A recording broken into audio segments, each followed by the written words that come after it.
ಅಪ್ಪನಿಗೆ ಸೀಮಿತವಾಗಿ ಮಾಡಿದಂಥ ಅಪಮಾನ ಅಂತ ಹೇಳಿ ನಾನು ಭಾವಿಸಲ್ಲ. ದೇಶದ ರೈತರಿಗೆ ಆದಂಥ ಅಪಮಾನ ಅಂತೇಳಿ ನಾನು ಭಾವಿಸ್ತೇನೆ.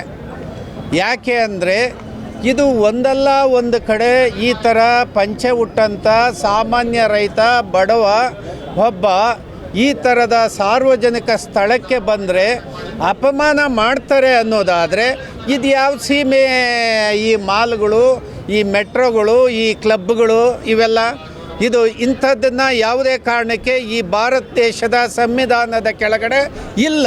ಯಾಕೆ ಇಂಥ ಅಪಮಾನ ಮಾಡ್ತಕ್ಕಂಥ ಕೆಲಸವನ್ನು ಮಾಡ್ತಾರೆ? ಇದು ಆಗಬಾರ್ದು. ಕರ್ನಾಟಕ ಸರ್ಕಾರ ನೀವು ಏನಂತ ಪರವಾನಗಿ ಕೊಟ್ಟಿರ್ತೀರಿ?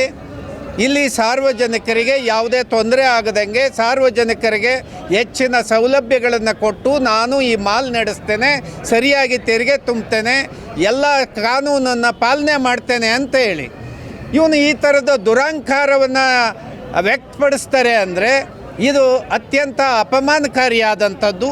ಅದು ವಿಶೇಷವಾಗಿ ರೈತನಿಗಾಗಿದ್ದು ಭಾಳ ಅವಮಾನ. ದೇಶಕ್ಕೆ ಅನ್ನ ಕೊಡ್ತಾನೆ, ಹಾಲು ಕೊಡ್ತಾನೆ, ಹಣ್ಣು ಕೊಡ್ತಾನೆ, ತರಕಾರಿ ಕೊಡ್ತಾನೆ, ಮೊಟ್ಟೆ ಮಾಂಸ ಕೊಡ್ತಾನೆ, ಬಟ್ಟೆ ಕೊಡ್ತಾನೆ, ತೆರಿಗೆ ಕೊಡ್ತಾನೆ. ಇಷ್ಟೆಲ್ಲ ಕೊಡುವಂಥವನಿಗೆ ಅಪಮಾನ ಮಾಡ್ತೀರಿ ಅಂದರೆ ಏನು? ಇಲ್ಲೆಲ್ಲ ನಿಂತಿರೋರು, ಈ ಮಾಲ್ ಒಳಗಡೆ ಇರೋರು ಎಲ್ಲ ಯಾರು? ರೈತರ ಮಕ್ಕಳೇ. ಈ ಹೊಸಳ್ಳಿ ಯಾವುದು, ಕುರುಬ್ರಳ್ಳಿ ಯಾವುದು, ಮಾರೇನಹಳ್ಳಿ ಯಾವುದು, ಇಲ್ಲಿ ಅಗ್ರಹಾರ ಯಾವುದು, ಇವೆಲ್ಲ ಎಲ್ಲಿವು?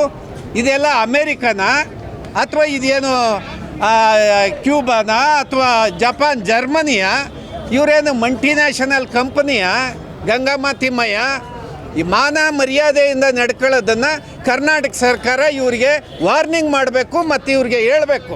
ಆ ದಿಕ್ಕಿನಲ್ಲಿ ಕ್ರಮ ಕೈಗೊಳ್ಳೋದಾದರೆ ನಾವು ಇವತ್ತಿನ ಧರಣಿ ಮುಂದುವರಿಸ್ತೀವಿ.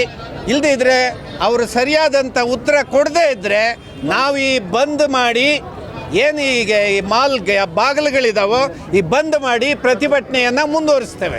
ಈ ತಕ್ಷಣವೇ ಕರ್ನಾಟಕದ ಬೆಂಗಳೂರಿನ BBMP, ಕರ್ನಾಟಕ ಸರ್ಕಾರ ತಕ್ಷಣವೇ ರಿಯಾಕ್ಟ್ ಮಾಡಬೇಕು. ಇಲ್ಲದೇ ಇದ್ದರೆ ನಾವು ಬಂದ್ ಮಾಡೋದಕ್ಕೆ ನಾವು ತಯಾರಾಗ್ತೀವಿ ಅಂತೇಳಿ ಎಚ್ಚರಿಕೆ ವಾರ್ನಿಂಗ್ನ ಸರ್ಕಾರಕ್ಕೂ ಕೊಡ್ತಾ ಇದ್ದೀವಿ, BBMPಗೂ ಕೊಡ್ತಾ ಇದ್ದೀವಿ.